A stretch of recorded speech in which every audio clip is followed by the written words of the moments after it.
অন্ধকারাচ্ছন্ন রাত্রি যদি এসে থাকে তাহলে আলোকিত প্রকাশ নিয়ে সূর্যও অবশ্যই আসে। রোগ যদি এসে থাকে তাহলে তার ওষুধও অবশ্যই আসে। সমস্যা যদি আসে তাহলে সেই সমস্যার সমাধানও নিজে থেকেই আমাদের কাছে চলেই আসে। এই সংসার, এই জীবনের শুধুমাত্র একটাই নিয়ম আছে, আর তা হলো এটাই: এই সংসার হলো একটা চক্রের মতো। এতে শাশ্বত বলে কিছু নেই, নিত্য বলে কিছু নেই, আর যা কিছুই রয়েছে সব বদলাতে চলেছে। যদি আপনার জীবনে দুঃখ থাকে, সমস্যা থাকে, যদি আপনি বিপদ দ্বারা আচ্ছন্ন, তাহলে মনে রাখবেন সবকিছু বদলে যেতে চলেছে। দুঃখের সময় কাঁদবেন না, মনকে আরো দুঃখী করে তুলবেন না, কারণ এখানে যা কিছুই এসেছে তা যাওয়ার জন্যই এসেছে। তাহলে এত চিন্তা কিসের? আনন্দ সহকারে জীবন যাপন করুন, আর আমার সাথে ভালোবেসে বলুন রাধা রাধা। যদি কোনো সিংহ বানরের মতো গাছে চড়তে চেষ্টা করে তাহলে কি হবে? একটা মাছ যদি মাটিতে হাঁটতে চেষ্টা করে তাহলে কি হবে? তারা বিফলই হবে। কিন্তু এরকম কেন হয়? তার কারণ হলো প্রকৃতির রচনা কিছুটা এরকম। এখানে প্রত্যেকটি ব্যক্তিকে, প্রত্যেকটি প্রাণীকে আলাদা আলাদা গুণের অধিকারী করা হয়েছে এবং সকলকে একটা সীমাও প্রদান করা হয়েছে। এবার এই যে বৃক্ষ, পশু, পাখি, এদের মধ্যে সেই ক্ষমতাই নেই যে এরা নিজেদের যাচাই করতে পারবে, নিজেদের সীমাগুলো বুঝতে পারবে, নিজেদের সদ্গুণগুলো চিনতে পারবে। এরা সেটা করতে পারবে না। কিন্তু মানুষ তো আলাদা। মানুষের কাছে সেই বিশেষ শক্তি আছে যে তারা পূর্ণরূপে নিজেদের যাচাই করতে পারবে, নিজেকে পূর্ণরূপে বুঝতে পারবে, নিজের দোষ, নিজের অপগুণ, নিজের সদ্গুণ, নিজেদের সীমাগুলো তারা বুঝতে পারবে। আর এটা অত্যন্ত গুরুত্বপূর্ণ। কথায় আছে যে যদি সাফল্য লাভ করতে হয় তাহলে নিজেকে যাচাই করে নিতে হবে। তাই নিজেকে যাচাই করুন, নিজের সাথে পরিচিত হয়ে যান এবং জীবনে কর্ম করতে থাকুন। সাফল্যের শিখরে অবশ্যই পৌঁছে যাবেন। আর ওখানে যদি যান তাহলে এই মন প্রসন্ন হয়ে অবশ্যই বলবে রাধা রাধা। বনের মধ্যে যদি আপনি কোনো বিষাক্ত সাপ দেখেন তাহলে কি করবেন? আপনি তখনই তার থেকে দূরে পালাতে চেষ্টা করবেন। আর এটা কেন করবেন? নিজের রক্ষার্থে। এই কথা আমি নয় মেনে নিলাম, কিন্তু নিজের জীবনে এটা করেন না কেন? আপনি যেখানেই যান, যে স্থানেই যান না কেন, প্রত্যেক সময়, প্রত্যেক মুহূর্তে এমন বিষাক্ত সাপ আপনি অবশ্যই খুঁজে পাবেন। আর সেই সাপ নয় যাদের আপনি বনে খুঁজে পাবেন। এরা হলো সেই সাপ যা আপনাকে পাপ করতে বাধ্য করবে। আপনার অন্তরের বাসনা, ক্রোধ, অহংকার, লোভ, ঈর্ষা, এদের বৃদ্ধি ঘটাবে। দেখুন, বনের এই সাপ আপনাকে একবার ছেড়ে দিতেও পারে, ছোবল নাও মারতে পারে, কিন্তু এই যে পাপরূপী সাপ আছে তা অবশ্যই ছোবল মারবে। কর্ম যদি করেন তাহলে অবশ্যই ফল পাবেন। সেই জন্য যখনই কোথাও যাবেন, যদি এমন কাউকে দেখেন, যদি এমন কিছু দেখেন যে আপনাকে পাপ করতে বাধ্য করছে, তাহলে সেই মুহূর্তে সেখান থেকে পালিয়ে যান। যেমন বনের সাপ দেখে আপনি পালাতে থাকেন। সৎকর্মের রক্ষা অত্যন্ত আবশ্যক। আসুন আর আমার সাথে ভালোবেসে বলুন রাধা রাধা। মনুষ্য জীবনের সব থেকে বেশি গুরুত্বপূর্ণ বিষয় হলো মনের একাগ্রতা। এই সংসারের যে কটি মহান কার্য সম্পাদন হয়েছে তা হলো মনের এই একাগ্রতার একমাত্র ফল। আপনি অবশ্যই দেখে থাকবেন, অনেক ছোট বড় নদী যা বয়ে চলে তাদের সামনে একটা বাঁধ নির্মাণ করা হয় সেই সব নদীর জল সঞ্চয় করতে। বাঁধ হয়ে গেলে প্রয়োজন মতো বা মনের ইচ্ছে মতো তাকে ব্যবহার করা সম্ভব।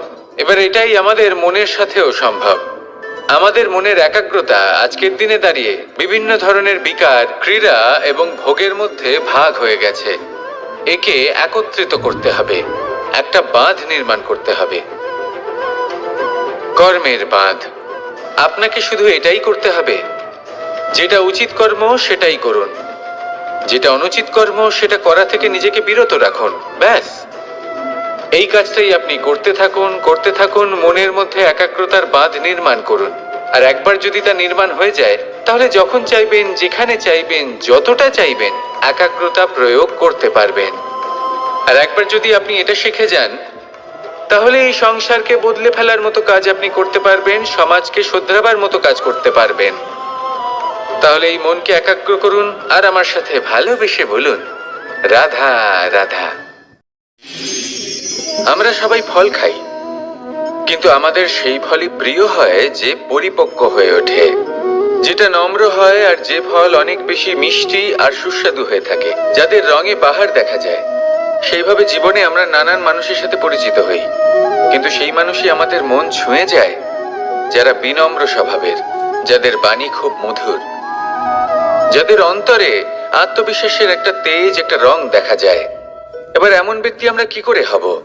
ঠিক সেইভাবেই যেমন একটা ফল রোদ, বর্ষা, শীত, বায়ু এই সকল সংকটময় পরিস্থিতির সম্মুখীন হয়ে পরিপক্ক হয়ে ওঠে, সেইভাবেই মানুষ সংকটময় পরিস্থিতির সম্মুখীন হয়ে পরিপক্ক হয়ে ওঠেন। যদি এই সংকটের সম্মুখীন হন, তাহলে অভিজ্ঞ হবেন, আর এই অভিজ্ঞতাই শিক্ষা দিয়ে যাবে। এই অভিজ্ঞতা আমাদের শিখিয়ে দেয় যে আমাদের বিনম্র থাকতে হবে। অহংকার করে কোনো লাভ নেই। মধুর বাণীর যে কি মূল্য তা আমরা শিখতে পারি। এই অভিজ্ঞতাই আমাদের বুঝিয়ে দেয় যে উচিত অনুচিত কোনটা, আমাদের দৃষ্টিভঙ্গি তৈরি করে, আর এই দৃষ্টিভঙ্গি দ্বারা আত্মবিশ্বাস জাগ্রত হয়। সেই জন্য জীবনে কখনো বিপদ থেকে দূরে পালাবেন না, সেগুলোর সম্মুখীন হন, অভিজ্ঞতা লাভ করুন, তার থেকে শিক্ষা লাভ করুন, এইভাবেই পরিপক্ক হবেন। আসুন আমার সাথে ভালোবেসে বলুন, রাধা রাধা। ধন সঞ্চয় করা সম্ভব, আর সেই জন্য ধন সব থেকে বেশি মূল্যবান সম্পত্তি নয়। এবার আপনি বলবেন, আমি কি বলছি? এই ধন খুব মূল্যবান, আমরা সকলে অর্জন করতে ব্যস্ত। সেটা এই কারণে, কারণ আপনারা জানেন না এই সংসারের সব থেকে বেশি মূল্যবান সম্পত্তি কি। এ হলো সেই সম্পত্তি যা কখনো সঞ্চয় করা সম্ভব নয়। আপনার কাছে যতই ধন থাকুক, তা দিয়ে আপনি স্বাস্থ্য লাভ করতে পারেন, বাড়ি কিনতে পারেন, আদি ইত্যাদি, কিন্তু আপনি যতই ধনী হন না কেন, ফেলে আসা দিনের একটা মুহূর্ত আপনি লাভ করতে পারবেন না। এই একটা মুহূর্ত, এই সময়, এটাই হলো সংসারের সব থেকে মূল্যবান সম্পত্তি। একবার চলে গেলে তা কখনোই ফিরে আসে না। আর এই মুহূর্ত যতই চলে যাক না কেন, আমরা স্মৃতির মাধ্যমে সেগুলি যাপন করতে পারি, তার আনন্দ উপভোগ করতে পারি। আর যার সাথে আমরা সময় অতিবাহিত করেছি, তার স্মৃতিতে আমরা চিরকাল জীবিত থাকতে পারি। সেই জন্য সময় সব থেকে মূল্যবান সম্পত্তি, তাকে এইভাবে নষ্ট করবেন না। প্রত্যেকটা মুহূর্ত উপভোগ করুন, আনন্দ করুন, আর ভালোবেসে বলুন, রাধা রাধা। কনক, কি সুন্দর একটা শব্দ। এর অনেকগুলো রূপ রয়েছে, অনেকগুলো অর্থও রয়েছে। প্রথম অর্থ হলো স্বর্ণ, অর্থাৎ সম্পত্তি। দ্বিতীয় অর্থ ধুতুরা, অর্থাৎ গাছের ছোট একটা বীজ, যা কিনা অত্যন্ত শক্তিশালী হয়। যদি বেশি মাত্রায় এর প্রয়োগ করা হয়, তাহলে এটা বিষময় হয়ে উঠতে পারে।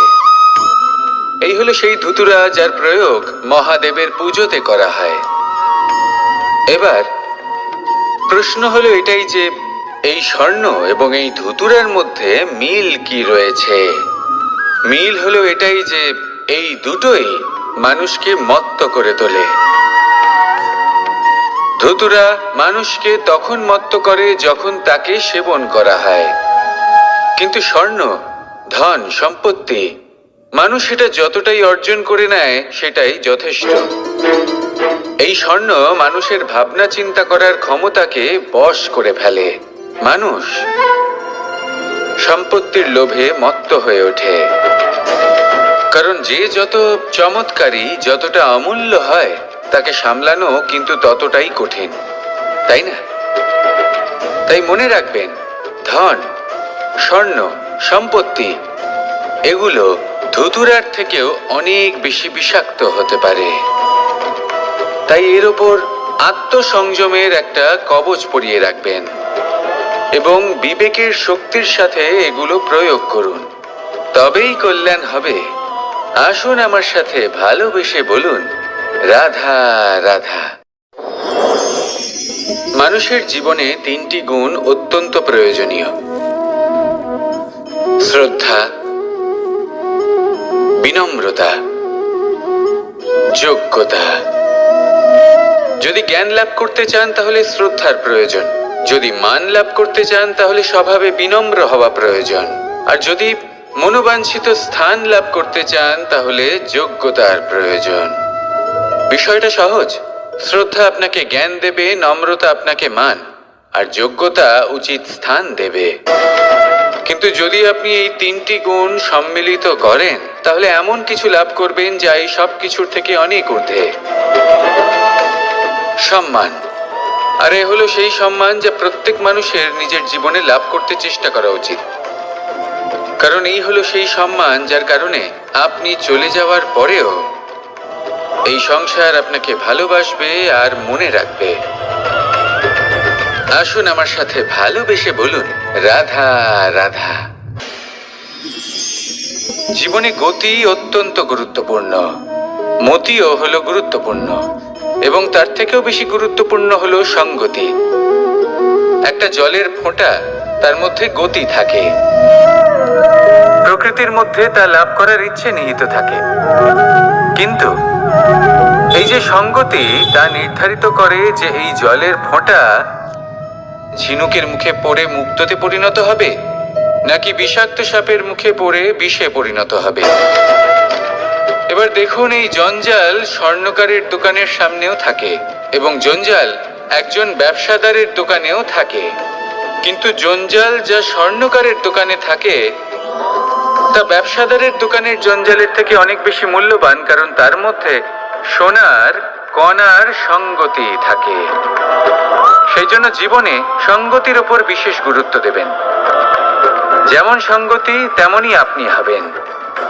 আসুন আমার সাথে ভালোবেসে বলুন, রাধা রাধা। প্রত্যেক প্রাণী ভালোভাবে জীবন যাপন করতে চান, এটা তাদের স্বভাবে আছে এবং ভাবাটা অনুচিত নয়। কিন্তু একটা ভালো জীবনের গুরুত্বপূর্ণ অংশ কোনটা? বসবাসের স্থান, সেই স্থান যেখানে আমরা জীবন অতিবাহিত করি। এবার মানুষ ভাবতে পারেন যে একটা ভালো বাসস্থানের অর্থ কি? সেই স্থান যেখানে সহজে জল পাওয়া যায়, যেখানে শুদ্ধ বায়ু পাওয়া যায়, যেখানে আনাজ উৎপন্ন হয়। এটা জীবনযাপনের জন্য পর্যাপ্ত বটে, কিন্তু ভালো জীবনযাপনের জন্য আরও একটা কথা আপনাকে বুঝতে হবে। সাধু, জ্ঞানী, পণ্ডিত ব্যক্তি, এই সকল মহাপুরুষ, এনাদের যে বাসস্থান তা অত্যন্ত বিশেষ হয়। এখানে এক ধরনের বিশেষ ইতিবাচক শক্তি থাকে, এমন একটা স্থান যেখানে দেবতারাও বিচরণ করেন। জীবন আমরা সবাই যাপন করি, কিন্তু জীবনের উদ্দেশ্য শুধুমাত্র জীবন যাপন করা নয়। জীবনের উদ্দেশ্য হলো মুক্তি লাভ করা। আর এই সকল সাধু, জ্ঞানী, পণ্ডিত ব্যক্তি, এই সকল মহাপুরুষ আপনাকে মুক্তির পথে নিয়ে যেতে পারেন, কারণ এরা হলেন সেই মহাপুরুষ যারা নিজেদের অন্তরের বিকার, অহংকার, ক্রোধ, বিদ্বেষ এই সকল দোষগুলিকে ত্যাগ করেছেন, এদের উপর বিজয় লাভ করেছেন।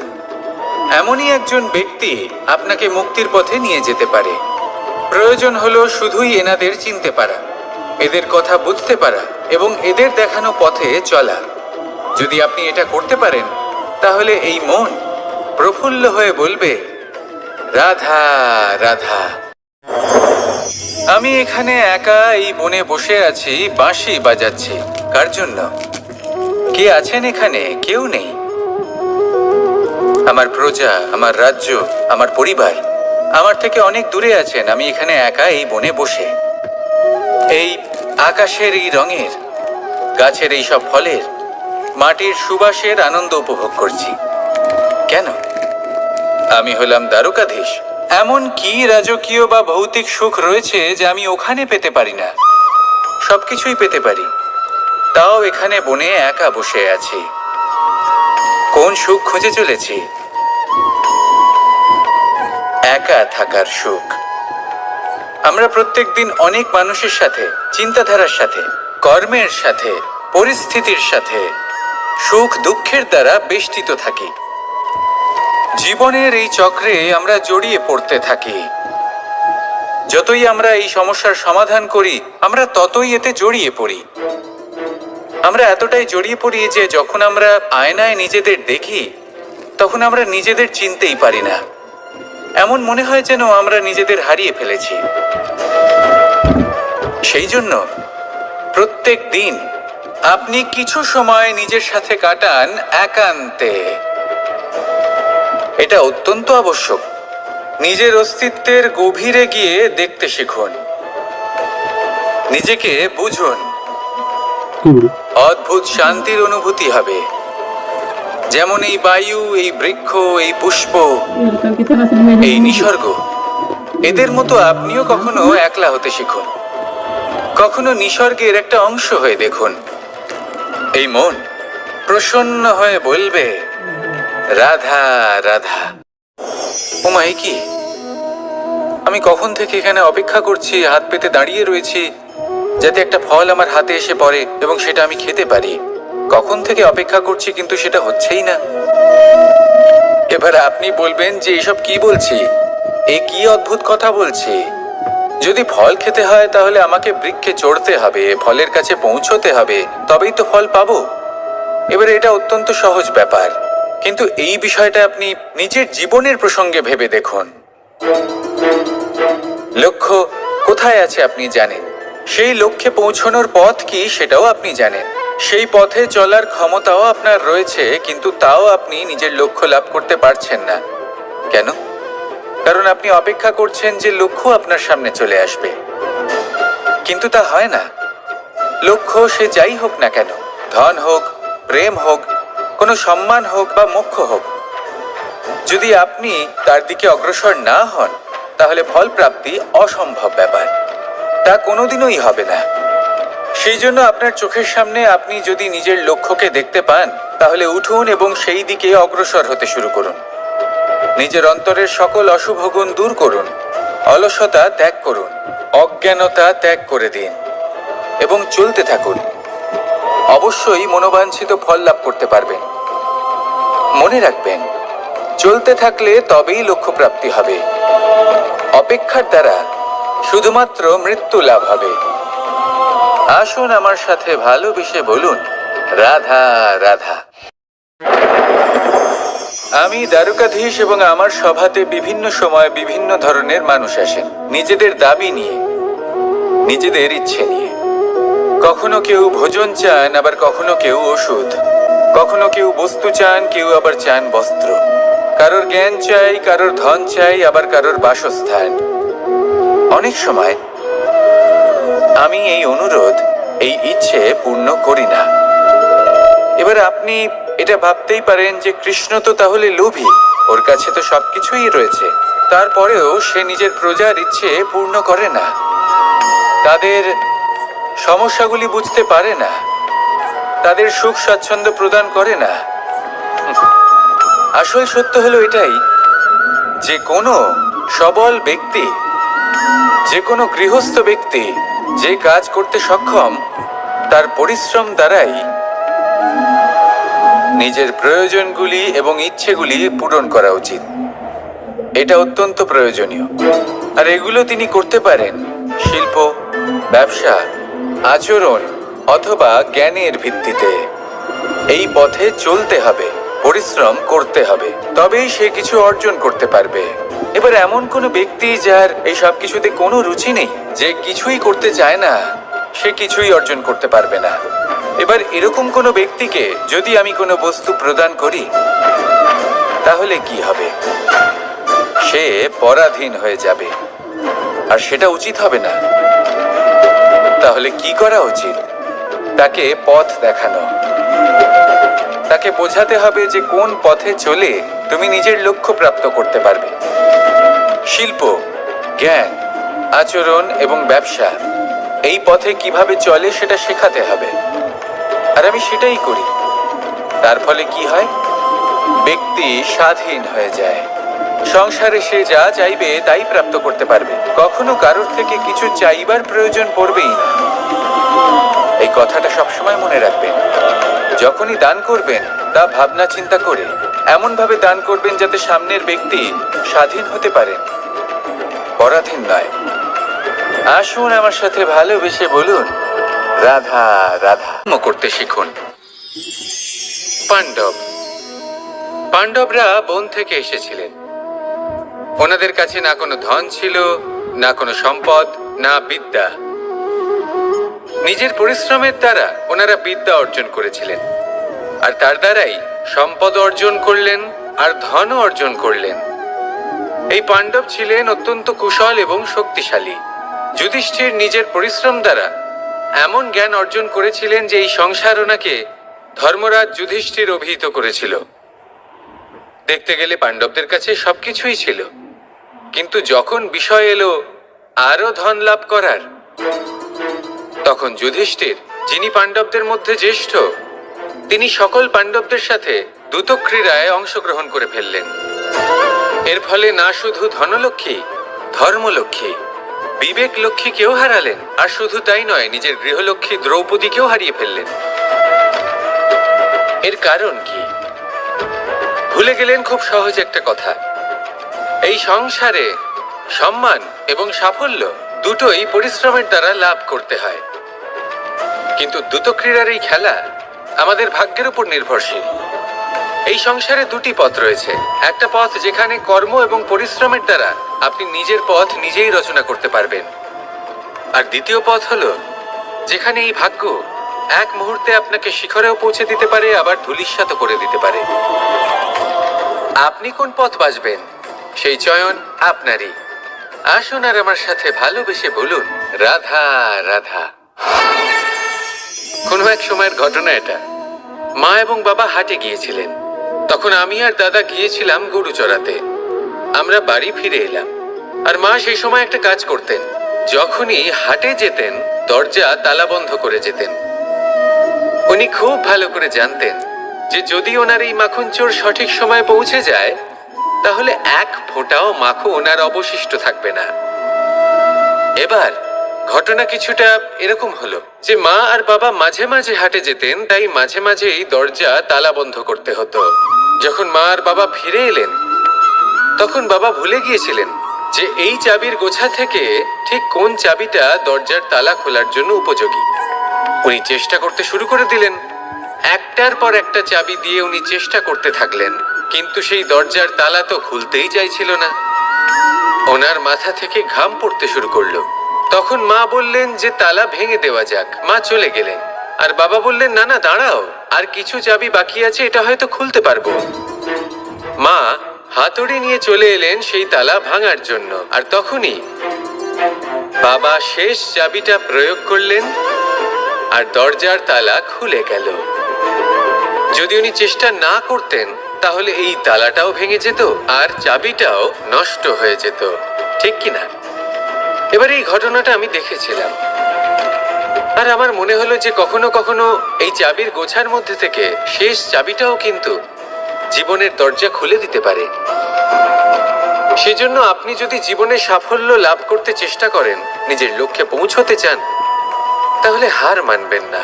হয়তো দেখবেন আপনার পরবর্তী প্রচেষ্টা বা এই অন্তিম প্রচেষ্টা আপনাকে সাফল্যের পথে নিয়ে গেল। তাই নিরন্তর প্রচেষ্টা করতে থাকুন, জীবনে সাফল্য লাভ করুন। যজ্ঞের আগুনকে শুভ বলে মনে করা হয়, আর সেখানেই চিতার আগুনকে অশুভ মনে করা হয়। এমনটা কেন হয়? এখানে বিষয়টা হলো লক্ষ্য, বিচার এবং সঙ্গের। যখন আমরা যজ্ঞ করি তখন আমাদের লক্ষ্য কি হয়? পরিবেশকে আরো পবিত্র করে তোলা, ইতিবাচক করে তোলা। আমাদের লক্ষ্য শুভ হয়। তারপরে আসে বিচার। এই পরিস্থিতিতে সেই বিচার হলো অগ্নি। স্ফুলিঙ্গ থেকে তীব্র আকার ধারণ করে সমস্ত কাঠকে পুড়িয়ে দেয় এবং সুগন্ধ ছড়িয়ে দেয়। অর্থাৎ যদি আপনার লক্ষ্য শুভ হয় তাহলে তার নিজেই শুভ বিচারধারাকে আমন্ত্রণ জানায়। এই শুভ বিচার তখনই আসবে যখন আপনার সংকল্প শুভ হবে। অন্যদিকে হলো চিতার আগুন। এর লক্ষ্য কি? একটা দেহকে পরধামে পৌঁছে দেওয়া। সবার শেষে সবকিছু আপনার উপরে নির্ভরশীল যে আপনি কোনটা চয়ন করতে চান। আপনার লক্ষ্য যদি শুভ হয় তাহলে আপনার বিচার এবং সঙ্গতি আর তার পরিণাম সবই শুভ হবে। আসুন আর আমার সাথে ভালোবেসে বলুন, রাধা রাধা। এই সংসারের প্রত্যেক বস্তুর, প্রত্যেক পরিস্থিতির, প্রত্যেক আবেগের দুটি দিক আছে। এর মধ্যে পার্থক্য করা সম্ভব শুধুমাত্র দৃষ্টিভঙ্গির দ্বারা। যদি কোনো ব্যক্তি পর্বত শিখরে দাঁড়িয়ে থাকেন তাহলে উনি এটাই দেখতে পাবেন যে এই জলের ধারা সমুদ্রের দিকে বয়ে চলেছে। আরেক ব্যক্তি যিনি সমুদ্রের কাছে দাঁড়িয়ে আছেন তার এটাই মনে হবে যে এই জলের ধারা সমুদ্রের দিকে আসছে। এখানে বিষয়টা হলো দৃষ্টিভঙ্গির, আর এটাই সময়ের সাথেও হয়ে থাকে। অনেক সময় মানুষ চিন্তিত হয়ে পড়েন, ত্রস্ত হয়ে পড়েন যে তার কাছে হয়তো খুব কম সময় আছে, তাতে তিনি অনেক কিছুই করতে পারবেন না, আর একটু সময় থাকলে খুব ভালো হতো। তিনি এভাবেও ভাবতে পারেন যে অল্প হলেও সময় বাকি তো রয়েছে, অর্থাৎ যা অবশিষ্ট আছে তাকে সংরক্ষণও করা সম্ভব, তাতে জীবন যাপনও করা সম্ভব। আর এটা নির্ভর করছে আপনার উপর। তাই দৃষ্টিভঙ্গি ইতিবাচক রাখুন। জীবনে দুই ধরনের আবেগ রয়েছে যার কোনো মূল্য নেই। আমার কথার অর্থ এটা নয় যে এদের কোনো গুরুত্ব নেই, গুরুত্ব যথেষ্টই রয়েছে, শুধু এদের জন্য আপনাকে কোনো মূল্য দিতে হয় না। প্রথম আবেগ হলো আনন্দ, প্রসন্নতা। এটা আপনি যে কোনো জায়গায় খুঁজে পেতে পারেন যদি আপনি খুঁজে পেতে চান। আপনি কোনো পুষ্পের সৌন্দর্য দেখে প্রসন্ন হতে পারেন। বায়ুর কারণে যখন একটি বৃক্ষ শিহরিত হয় সেটা দেখে আপনি প্রসন্ন হতে পারেন। একটা ছোট্ট শিশুর কলরব শুনেও আপনি প্রসন্ন হতে পারেন। একটা ক্রন্দনরত বালককে হাসিয়ে আপনি প্রসন্ন হতে পারেন। সবকিছু আপনার উপর নির্ভরশীল। সেখানে আরেকটি আবেগ হলো দুশ্চিন্তা। মানুষ বড়ই দুশ্চিন্তা করতে থাকে। আজ আমি এই কাজ করেছি, সেই বিষয়ে চিন্তা। আজ আমি এই কাজ করতে পারিনি, সেই বিষয়ে চিন্তা। কাল আমাকে এই কাজ করতে হবে, সেই নিয়ে চিন্তা। আমি কি সেই কাজটা করতে পারবো, সেই বিষয়েও দুশ্চিন্তা। চিন্তা সর্বত্র রয়েছে, যার জন্য মূল্য দিতে হয় না। যত চান আপনি একত্রিত করতে পারেন। একটা গুরুত্বপূর্ণ কথা মনে রাখবেন, প্রসন্নতা জীবনের একটা নতুন সূত্রপাত। সেখানে দুশ্চিন্তা হলো জীবনের চিতার সমান। এবার এই দুটি আবেগ হলো মূল্যহীন, দুটোই আপনার সামনে আছে। কোনটা চয়ন করবেন আপনি, দুশ্চিন্তা নাকি প্রসন্নতা? সিদ্ধান্ত আপনারই। আসুন আর আমার সাথে ভালোবেসে বলুন, রাধা রাধা। ধন, সম্পত্তি, এগুলো আসলে কি? এগুলো শুধু সেই মূল্য যার দ্বারা আমরা কোনো কিছু অর্জন করতে পারি। এবার এই ধনের দ্বারা এই সংসারে অনেক কিছু লাভ করা সম্ভব, কিন্তু সেই সব কিছুই শুধুমাত্র ভৌতিক বস্তুই হবে। ভৌতিক সামগ্রী, ভৌতিক সুবিধা। অর্থাৎ আপনার কাছে যতই ধন থাকুক তা আপনাকে শান্তির ঘুম এনে দিতে পারবে না, আপনাকে জীবনের বাস্তব সুখের অনুভূতি লাভ করাতে পারবে না, কারণ এগুলো ভৌতিক ধন। এই ভৌতিক বস্তুই অর্জন করাতে সক্ষম। বাস্তবিক ধন কি? যদি এই প্রশ্ন আপনার মনে আসে তাহলে তার উত্তর আমি আপনাকে দেব একটা উদাহরণের মাধ্যমে। কখনো আপনি শুনে থাকবেন যে একজন পিতা আজীবন অনিষ্ট করেন, অনর্থ করেন, খারাপ কাজ করেন শুধু ধন অর্জনের জন্য। তিনি ভাবেন যে আমি ধন অর্জন করব আর নিজের সন্তানকে একটা উজ্জ্বল ভবিষ্যৎ প্রদান করব, একটা সুখ স্বাচ্ছন্দ্যময় জীবন দান করব। এবার সন্তান যখন জন্ম লাভ করে তখন সে ভাগ্যের জোরে সেই ধন ভোগ করে। যেরকম সে পায় সেরকমই তার ব্যবহার সে করে। কখনো আপনি এটাও দেখে থাকবেন যে সেই সন্তান সমস্ত ধন নষ্ট করে ফেলে, আর সেই পিতা যিনি সমস্ত ধন সঞ্চয় করেছেন, যিনি সেই ধনের প্রভু, আজ সেই ধনের প্রহরী হয়ে রয়েছেন। এবার এরকম কেন হয়? এরকম তখনই হয় যখন সেই পিতা বুঝতেই পারেন না যে তার জীবনের আসল ধন কি। সেই আসল ধন তার সন্তানকে সে দিতেই পারে না। যদি পিতা তার সন্তানকে কর্মের জ্ঞান দিতে পারেন, উচিত কোনটা অনুচিত কোনটা সেই শিক্ষা দিতে পারেন, সংস্কারের প্রকৃত শিক্ষা দিতে পারেন, তবে সেটা ধনের থেকে অনেক বেশি গুরুত্বপূর্ণ। এটাই হলো জীবনের বাস্তব ধন। আপনি সেই কথা তো অবশ্যই শুনে থাকবেন, কুসন্তান হলে ধন সঞ্চয় করে কি হবে, সুসন্তান হলে ধন সঞ্চয় করে কি হবে? সন্তান যদি কুপুত্র হয় তাহলে সব নষ্ট করে ফেলবে, আর সন্তান যদি সুপুত্র হয় তাহলে ধন থাকুক না থাকুক সে নিজেই কর্মের পথে অগ্রসর হয়ে ধন অর্জন করবে আর নিজের জন্য এক উজ্জ্বল ভবিষ্যৎ গড়ে তুলবে। তাই সন্তানকে সম্পদ দেওয়ার আগে কর্মের জ্ঞান দান করুন, সুশিক্ষা দিন, কারণ এটাই হলো জীবনের প্রকৃত ধন। আসুন আর আমার সাথে ভালোবেসে বলুন, রাধা রাধা। একবার একটা শেয়াল বনে বিচরণ করছিল। ও একটা ছোট্ট শাবক দেখতে পেল। ও ভাবলো, আজ একেই আমি খাবার হিসেবে গ্রহণ করব। আশেপাশে দেখলো কেউ দেখছে না তো, কেউ ছিল না, আর সেই শাবকের উপর আক্রমণ করলো, যা হলো একটা ঘোর অপরাধ। বনের নিয়ম অনুসারে আপনি কখনোই শাবকের উপর আক্রমণ করতে পারেন না। তারপর এই খবরটা যখন রাজা সিংহ জানতে পারলেন, সভার আয়োজন করলেন। কিন্তু সেখানে শেয়াল বলল, আমি তো এরকম কিছু করিনি। কিন্তু যদি আপনি এরকম বলেন, কোনো প্রমাণ দিন, এর কোনো সাক্ষী আছে? তখন রাজা সিংহ পেঁচাকে ডেকে পাঠালেন, যে সেই মুহূর্তে বৃক্ষের শাখার উপর বসেছিল। সে সব কিছু দেখেছিল। পেঁচা সব সত্যি কথা বলল, আর শেয়ালকে মৃত্যুদণ্ড দেয়া হলো। এবার এই কাহিনী আমি আপনাকে কেন শোনালাম? কারণ মানুষও কখনো কখনো এরকম কর্ম করেন যা শিয়াল করেছে। এটা ভাবেন কেউ দেখছে না, যখন আমি অনুচিত কর্ম করতেই পারি। কিন্তু না, আপনি যাই করুন না কেন, কেউ না কেউ অবশ্যই তা দেখছে। কোনো ব্যক্তি না হলেও কোনো প্রাণী, না হলে কোনো যক্ষ বা দেব বা প্রেত। যদি এনারা কেউ না দেখেন, তাহলে ধরিত্রী মাতা দেখেন, যেখানে দাঁড়িয়ে আপনি সেই কর্ম করছেন, তাই না? তাই একটা কথা সবসময় মনে রাখবেন, কে দেখছেন কে দেখছেন না সেই বিষয়ে ভাবা ছেড়ে দিন।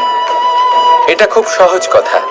আপনি যদি উচিত কর্ম করেন, উচিত ফল পাবেন। যদি অনুচিত কর্ম করেন, তাহলে আপনি অনুচিত ফল অবশ্যই পাবেন। সেই জন্য উচিত পথে চলতে থাকুন, উচিত কর্ম করতে থাকুন, আর আমার সাথে ভালোবেসে বলুন, রাধা রাধা। আমরা সবাই জীবনে নিজের জন্য সবচেয়ে ভালোটাই চাই, সবচেয়ে ভালো সুবিধা পেতে চাই, সবচেয়ে বেশি সম্মান পেতে চাই। কিন্তু সবার পক্ষে এই সব পাওয়া কি সম্ভব? হ্যাঁ, নিশ্চয়ই। শুধু একমাত্র বাধা সময়। আমাদের জীবনের কোনো স্থায়িত্ব নেই। তাই যদি সময়ের সদ্ব্যবহার করেন, তাহলে একটু সুবিধে হতে পারে। এবারে দেখুন, যাদের সবসময় স্বপ্ন দেখতে ভালো লাগে, তার জন্য রাত্রি কম পড়ে যায়। আর যারা স্বপ্ন পূরণ করতে চান, তাদের জন্য দিন কম পড়ে যায়। যারা সম্মান পেতে চান, তাদের জন্য সব সময় পরোপকার কম পড়ে যায়। আর যারা জ্ঞান অর্জন করতে চান, তাদের জন্য মনোসংযোগ। জীবনে যদি নিজের লক্ষ্যে পৌঁছতে চান, তবে সময়ের বিভাজন আপনাকে ঠিক করতেই হবে। মনে রাখবেন, রাধা রাধা। লোকে বলে জীবনে মেলামেশা করা অত্যন্ত আবশ্যক। এতে সম্পর্কের আধারও হয়, আবার ব্যবসাও চলে। কিন্তু সবচেয়ে বেশি গুরুত্বপূর্ণ হলো ব্যবহার। তাই এই বিষয়ে ভাবুন, আপনার জীবনে কে আপনার সাথে মেলামেশা করবে তা নিশ্চিত করে সময়। আপনি আপনার জীবনে কার সাথে মেলামেশা করবেন তা নিশ্চিত করবে আপনার হৃদয়। আপনি যাদের সাথে মিশছেন, তাদের হৃদয়ে আপনি কতক্ষণ থাকবেন তা নিশ্চিত করবে আপনার ব্যবহার। নিজের ব্যবহার ভালো রাখুন, সব ভালোই হবে। রাধা রাধা। এই ফুল দেখতে পাচ্ছেন আপনি? এটা সেই ফুল যার জীবন এই ডালে শুরু হয়েছিল। দর্শকদের চোখে প্রশংসা দেখল সে। মধুর লোভে মৌমাছিরা এলো, আর তারপর ডাল থেকে ভেঙে নিচে পড়ে গেল সে। কেন? নিয়তি এরকম কেন করলো? ভাবুন। কারণ এই ডালেই ফুল হয়ে থাকাটা এই ফুলের জীবনের লক্ষ্য কখনোই ছিল না। এবার এই ফুল হয় দেবতাদের সজ্জায় ব্যবহৃত হবে, নয় কোনো কন্যার গয়নায় গাঁথা হবে, আর নয় কারোর প্রেম প্রদর্শনের মাধ্যম হবে। দেখুন, জীবনে নিজের লক্ষ্যে পৌঁছতে হলে যাত্রাকে ভয় পেলে চলবে না। নিজের অস্তিত্ব তৈরি করতে হলে তাদের ছায়া থেকে আপনাদের দূরে যেতেই হবে যারা আপনাকে অস্তিত্ব প্রদান করেছেন। এটাই জীবনের নিরন্তর সত্য। রাধা রাধা। আমাদের সকলের জীবনে কখনো না কখনো পাথর দ্বারা আঘাত লাগেই, আর এই সংসারও আমাদের ওপরে কখনো না কখনো পাথর বর্ষণ করে। কখনো আমাদের খারাপ ভেবে, আর কখনো আমাদের অসফল ভেবে, কখনো আমাদের বুদ্ধিহীন ভেবে। কারণ অনেক আছে, কিন্তু এই পাথর দ্বারা আমরা আঘাত পাবো কি পাবো না তা সম্পূর্ণ আমাদের হাতে। হয় আপনি এই পাথরের আঘাত পেয়ে চোখের জলে ডুবে থাকতে পারেন, আর নয়তো যদি আপনি চান তাহলে এই পাথর দিয়ে সেতু বানিয়ে সকল সমস্যার সাগর অতিক্রম করতে পারেন। সিদ্ধান্ত আপনার। এই পাথর এ হলো প্রতীক আমাদের নিন্দার, আমাদের আলোচনার। যে এই আলোচনা নাকারাত্মক ভাবে দেখবে সে শুধুমাত্র কষ্টই পাবে, আর যে এই আলোচনাকে নিজের বিকাশের আধার বানাবে সেই সাফল্যের চূড়ায় পৌঁছবে। তাই মনে রাখবেন, আলোচনা আপনার শত্রু নয়, আপনার সবচেয়ে বড় মিত্র। রাধা রাধা। মিষ্টি জল সবার পছন্দ, কিন্তু নোনতা জল কেউ পছন্দ করে না। এইবার ভাবার বিষয় হলো মুক্ত, যা সমুদ্রের গহ্বরেই তৈরি হয়। নোনতা জলের মধ্যে থেকেই প্রতি মুহূর্তে অন্য প্রাণীদের থেকে বেঁচে নিজের অস্তিত্বকে বাজি রেখে ঝিনুক মুক্ত প্রদান করে থাকে। কখনো ভেবেছেন কেন? কারণ সংকটের সম্মুখীন না হয়ে, চরম পরিস্থিতির সাথে না জড়িয়ে আপনার কখনোই সুখ প্রাপ্তি হবে না। তাই নির্ভীক হয়ে সংকটের সম্মুখীন হন, আর আমার সাথে ভালোবেসে বলুন রাধা রাধা। আমরা সকলেই সময়ের গুরুত্ব বুঝি। সময় আমাদের তৈরি করে, আর সময়ই আমাদের নষ্ট করে দেয়। কখনো ভালো সময় আসে, আর কখনো ভীষণ খারাপ সময় আসে। তবে আশ্চর্যের বিষয় এটাই যে সব জেনেও আমরা সময় নষ্ট করি। মনে রাখবেন, সময় শুধু বয়ে যায়, কখনো ফিরে আসে না।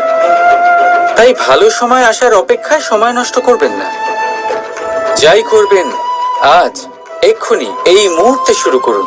তা সেটা কাউকে আনন্দ দেওয়াই হোক, বা নিজেকে বদলানোর চেষ্টা করা হোক, যাই হোক না কেন, বিলম্ব করবেন না। কারণ সময় শুধুমাত্র তাকেই সঙ্গ দেয় যে সর্বদা সময়কে সম্মান করে। রাধা রাধা। কোথায় আছে সবকিছু সীমা থাকে, মুশকিলের, কষ্টের, সংকটের, অন্ধকারের। যার কোনো সীমা নেই তা হলো কেবলমাত্র কঠোর পরিশ্রমের। আপনি নিশ্চয়ই দেখেছেন, রাত্রি যতই অন্ধকারময় হোক, তারারা পরিশ্রম করে তার সাথে লড়তে থাকে, আর অবশেষে সকাল হয়েই যায়।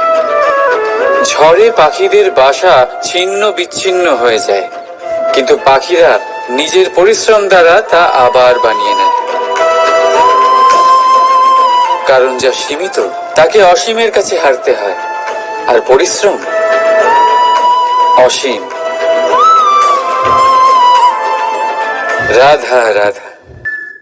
প্রবাহিত নদী কত সুন্দর হয়, বলিষ্ঠ হয়। যেদিক দিয়ে বয়ে যায় সেখানে এক নতুন জীবন প্রদান করে, ধরণীকে উর্বর করে, আকাল দূরে রাখে। আর হয়তো এই জন্যই নদীকে মায়ের মতো পুজো করা হয়। কিন্তু আপনি কি কখনো ভেবে দেখেছেন যে নদীর জন্ম কি করে হয়?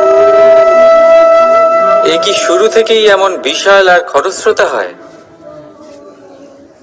না, বৃষ্টির ছোট ছোট ফোঁটা একসাথে সম্মিলিত হয়ে এক সূক্ষ্ম ধারা তৈরি করে, আর সেই ধারাগুলি পর্বতের বরফ কেটে তাদেরকে গলিয়ে জলপ্রপাত হয়ে ঝরে পড়ে পাথরের সাথে ধাক্কা খেয়ে তারপরেই সে নদী হয়ে ওঠে। ঠিক সেইভাবেই এত সহজে কেউ মহান হয়ে ওঠে না। ছোট ছোট চেষ্টা মিলে এক বিশাল ব্যক্তিত্ব তৈরি করে। তাই জীবনে সর্বদাই চেষ্টা করতে থাকুন। অস্তিত্ব নিজে থেকেই প্রকাশ পাবে। রাধা রাধা।